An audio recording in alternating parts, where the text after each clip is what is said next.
Peut-être que tu n'agis pas et tu crois que tu dois te construire une motivation, de la discipline, de bonnes habitudes. Mais si on te parle toujours de ça, c'est parce que c'est facile, c'est visible et c'est valorisant. Mais le vrai problème, celui que personne ne traite, c'est celui qui vient avant. C'est la rationalisation, un mécanisme invisible qui te bloque tout en te donnant l'impression de réfléchir. Et tant que tu ne l'as pas vu, tant que tu ne l'as pas traversé, tout ce que tu construiras dessus finira par s'effondrer. On croit souvent qu'on est logique, qu'on prend des décisions cohérentes, qu'on sait pourquoi on fait ce qu'on fait, mais en réalité on agit d'abord et on explique ensuite. Il nous arrive de faire un choix sur un coup de tête, ou une peur, ou un automatisme, puis de chercher après coup une explication logique. Une bonne raison, une justification, une histoire qui nous rassure. Et c'est ça, la rationalisation. Un mécanisme mental qui sert à réduire ce malaise intérieur qu'on ressent quand ce qu'on fait ne colle pas avec ce qu'on pense, ou alors avec l'image qu'on veut avoir de nous-mêmes. Et plutôt que de changer ce comportement, le cerveau préfère changer l'histoire qu'on se raconte. Un exemple simple, quelqu'un fume, il sait que c'est mauvais pour la santé, mais il continue. Alors il dit « Mon grand-père a fumé toute sa vie et il est mort à 95 ans ». Est-ce qu'il y croit lui-même? Bien sûr. Mais est-ce que c'est la vraie raison pour laquelle il fume? C'est pas certain. Mais cette phrase suffit à calmer le malaise, et pour le cerveau, c'est tout ce qui compte. Le cerveau humain a besoin de se sentir cohérent. Il ne supporte pas de se sentir contradictoire. Dès qu'il y a un écart entre ce que tu fais et ce que tu crois être, une tension apparaît. C'est ce que l'on appelle la dissonance cognitive. Et cette tension, le cerveau ne la supporte pas longtemps, il cherche un moyen de la faire disparaître, et là il a deux choix. Le premier, le plus honnête, c'est de changer de comportement, reconnaître que ce qu'on fait ne colle pas avec nos valeurs et oser faire autrement. Mais cette option est coûteuse, elle demande de l'énergie, du courage, de l'humilité. Alors très souvent, le cerveau il choisit l'autre voie, réécrire l'histoire. Il préfère ne rien changer dans le fond, mais il change la façon de l'expliquer. Il transforme une contradiction en logique, et c'est ça la rationalisation. Le scénario est toujours le même, il y a une émotion, une peur, tu agis presque sans réfléchir, une tension s'installe, et là tu trouves une explication logique, suffisante pour te sentir à nouveau cohérent. Mais dans le fond, rien n'a changé, tu es toujours bloqué, tu continues à faire ce qui te nuit, mais tu as trouvé une bonne raison de rester là. Et c'est ça la force de la rationalisation, elle ne vient pas te dire que tu as tort, elle vient te dire que tu as raison, même quand tu te sabotes. Ce qui rend la rationalisation si difficile à repérer, c'est qu'elle ressemble à une pensée honnête, elle prend la forme de phrases simples, apparemment logiques, mais qui masquent en réalité une fuite. Tu dis « je suis encore en train de réfléchir », mais ça fait des semaines, des mois que tu n'es plus en réflexion. Tu es en attente parce que ça t'épargne le risque de passer à l'action.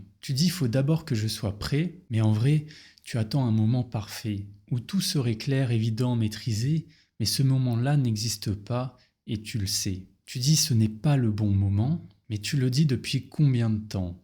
Et quand exactement ce moment idéal est censé arriver? Tu dis « je suis fatigué », mais fatigué de quoi? De faire trop ou de vivre une vie qui ne t'active plus du tout? Tu dis « j'ai encore le temps », mais tu le répètes tous les jours. Et à chaque fois, tu recules un peu plus en croyant avancer. Toutes ces phrases, tu les connais, tu les dis, et surtout tu y crois. Mais ce ne sont pas des vérités, ce sont des histoires mentales construites pour protéger l'image que tu as de toi, pour ne pas sentir la peur, le vide, ainsi que l'imperfection. Et c'est exactement ça la rationalisation. La rationalisation, ça n'a pas l'air grave, ça a l'air de juste être un discours, une façon de se rassurer, mais quand tu la laisses tourner, elle te détruit. Lentement, silencieusement. Premièrement, tu restes coincé dans les mêmes schémas. Tu expliques ce que tu fais, tu crois comprendre, mais tu ne règles rien.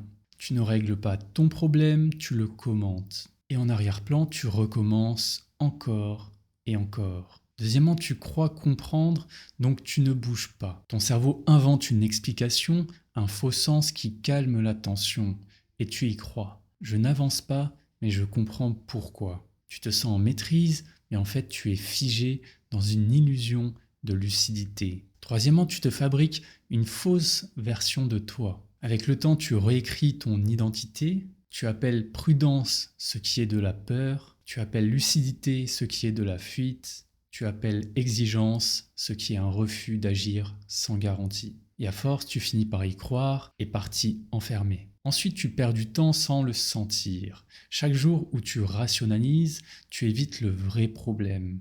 Mais tu ne culpabilises pas, tu as une explication. Et tu avances vers rien jusqu'au jour où tu te réveilles au même endroit qu'un an plus tôt. Ensuite, tu normalises l'éteignement. Tu ne dis pas que tu souffres, tu dis que tu es dans une phase, que tu prends le temps, que ça va passer. Mais en vrai, tu es en train de t'éteindre doucement, sans même appeler ça par son nom. En résumé, tant que la rationalisation tourne, tu ne te bats pas contre le bon ennemi. Et c'est là que tout déraille, parce que tu crois avancer, alors que tu tournes en rond dans un récit bien construit. Alors maintenant, tu veux savoir si tu es en train toi-même de rationaliser ? C'est assez simple, il suffit de regarder. Si l'explication vient après l'action, pas avant la décision, tu as déjà agi, puis tu te trouves une bonne raison. Tu n'as pas choisi, tu as justifié. Si ce que tu te dis te rassure, mais ne te pousse à rien, ce n'est peut-être pas une vérité, mais une protection. Si c'est toujours la même phrase, au même endroit où tu bloques, et que rien ne change, alors ce n'est peut-être pas une réflexion, mais un automatisme. Et si ce que tu te dis est trop parfait, trop logique, trop propre, c'est probablement que ton mental a maquillé quelque chose. Dans ce cas-là, oui, tu rationalises. Et ce n'est pas grave, ce n'est pas ta faute, c'est simplement un réflexe, un mécanisme qui t'évite de ressentir ce que tu ne peux pas regarder. Mais à un moment, il faut se poser une vraie question. Et si ce que je suis en train de me dire était faux? Pas totalement faux, juste un peu pratique, un peu confortable, un peu bien trouvé quand même. Alors remonte à la source et demande-toi, qu'est-ce que j'essaye d'éviter là exactement? Est-ce que j'ai peur? Est-ce que je doute? Est-ce que je ne veux pas me sentir nul, seul, en retard, inutile? Puis, ose le dire vraiment.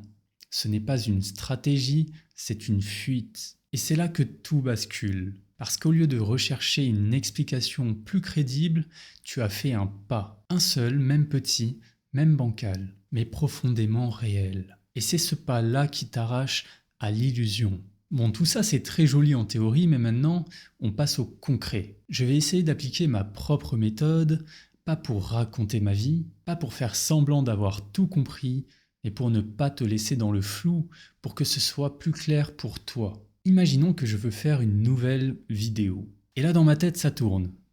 Je me dis que j'ai encore le temps, que ce n'est pas encore le bon moment, qu'il faut d'abord que je sois prêt, je suis encore en train de réfléchir, et franchement là, je suis juste fatigué. Tout ça me paraît cohérent, logique, presque intelligent, et j'ai même des arguments que je pourrais rajouter par-dessus. Même des vrais. Et tous iront dans le même sens, me pousser à ne pas bouger. Et au final, je ne fais rien.